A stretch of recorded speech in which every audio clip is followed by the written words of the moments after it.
Vous serez jugé par la façon dont vous avez développé vos dons et talents. Lorsque les disciples ont demandé à Jésus sur la fin des temps et le jour du jugement, le maître a saisi cette occasion pour raconter la parabole des talents.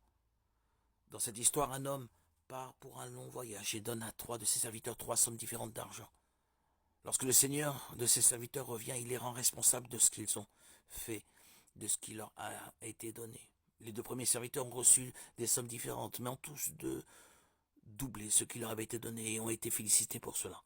En revanche, le 3e serviteur a été condamné pour ne pas avoir profité et investi cette somme pour produire en retour pour son seigneur.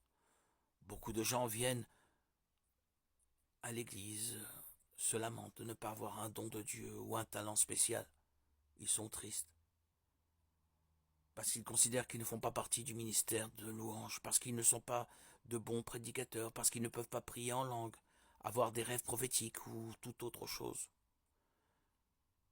Que ce frère ou cette sœur de l'église, de l'assemblée où il se trouve, se disent que ils ne doivent pas oublier que chacun d'entre nous reçoit différents types de dons et qu'ils ne seront pas comparés à personne. Peu importe si vous avez reçu 5, 2 ou seulement un talent, l'important est ce que vous en faites. Par conséquent, mon cher frère, ma chère sœur, développez le potentiel que Dieu a mis dans votre vie.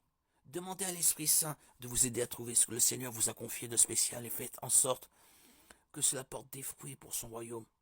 Car c'est cela que le Seigneur demandera.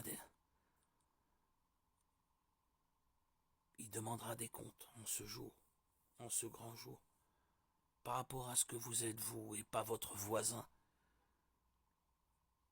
ce qu'il attendait de vous,